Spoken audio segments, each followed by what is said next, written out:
Hi, welcome to my channel. ఈరోజు మీకు చూపించే రెసిపీ కాకరకాయ కారం. ఇది ఎలా ప్రిపేర్ చేసుకోవాలో ఇప్పుడు చూద్దాం. దానికి కావాల్సిన పదార్థాలు ఏంటో ఇప్పుడు చూద్దాం. మనం ముందుగా ఫ్రై చేసుకున్న కాకరకాయ ముక్కలు, జీలకర్ర అండ్ వెల్లుల్లి రెబ్బల పేస్ట్, కారం, ఉప్పు. ఇప్పుడు ముందుగా మనం కాకరకాయ ఫ్రైని ఎలా ప్రిపేర్ చేసుకోవాలో ఇప్పుడు చూద్దాం. ముందుగా మనం ఇలా శుభ్రం చేసుకొని పక్కన పెట్టుకున్న కాకరకాయలని నీట్గా మనం వాటర్లో వేసి బాగా కడుక్కోవాలి. కడిగిన తర్వాత వీటిని ముక్కలు చేసి పక్కన పెట్టుకోవాలి. ఇలా ముక్కలు చేసిన కాకరకాయ ముక్కల్లో మనం చేదు తగ్గడం కోసమని ఇందులో కాస్త పసుపు అండ్ సాల్ట్ వేసుకొని బాగా చిదమాలి. ఎందుకంటే ఇందులోని చేదు అనేది అందరికీ నచ్చదు. సో ఆ చేదు పోవడం కోసం అనేది ఈ పసుపు సాల్ట్ అనేది వేసుకోవాలి. అప్పుడు కాస్త చేదు తగ్గి అందరూ చాలా ఈజీగా తినేస్తారు. ఇది హెల్త్కి కూడా మంచిది. సో అందుకోసమని ఇలా అందరూ చేదు ఎక్కువగా ఉంటే తినడానికి ఇష్టపడరు కాబట్టి ఈ పసుపు సాల్ట్ అనేది వేసుకోవాలి. వేసుకొని బాగా మిక్స్ చేయాలి.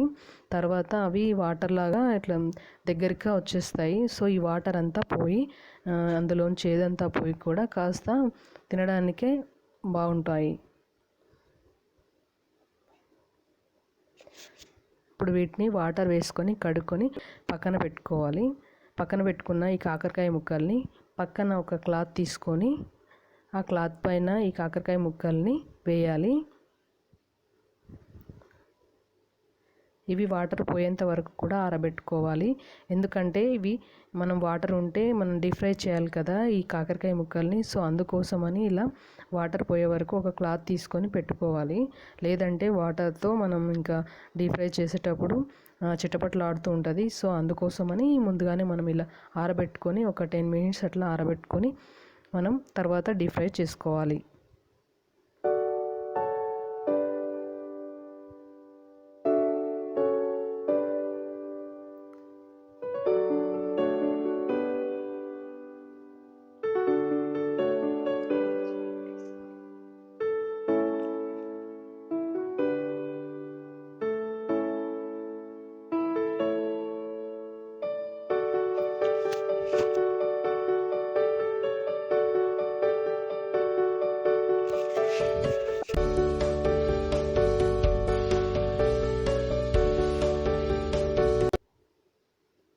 తర్వాత స్టవ్ ఆన్ చేసి ప్యాన్ పెట్టుకొని అందులో ఆయిల్ వేసుకోవాలి.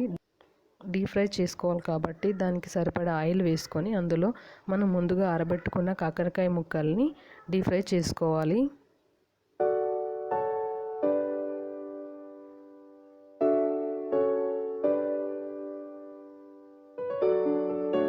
ఇవి ఎక్కువ కాలం నిల్వ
ఇప్పుడు స్టవ్ మీద ఒక ప్యాన్ పెట్టుకొని అందులో కొద్దిగా జీలకర్ర వేసుకొని ఫ్రై చేసుకోవాలి.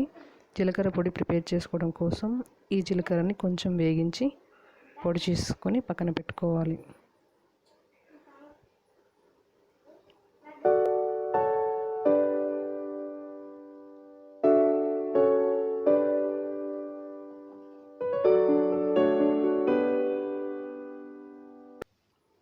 ఇప్పుడు జీలకర్ర వేగిపోయింది.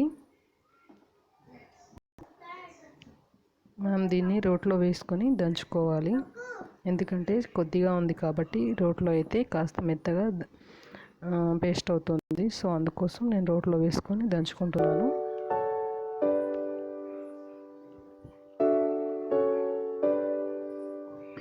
ఇప్పుడు జీలకర్ర పొడి అండ్ వెల్లుల్లి రెబ్బల పేస్ట్ రెడీ అయిపోయినట్లే.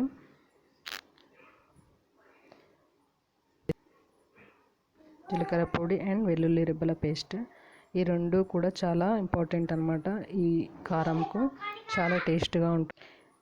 ఇప్పుడు మనం ప్రిపేర్ చేసుకున్న కాకరకాయ ముక్కలు అండ్ జీలకర్ర పొడి, వెల్లుల్లి రెబ్బల పేస్ట్, కారం, ఉప్పు వీటన్నిటి కూడా మిక్స్ చేసుకోవాలి.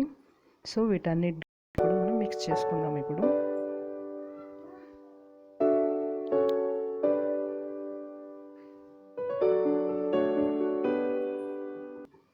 ఒక బౌల్ తీసుకొని అందులో మనం ముందుగా ఫ్రై చేసుకొని పక్కన పెట్టుకున్న కాకరకాయ ముక్కల్ని వేసుకుందాము.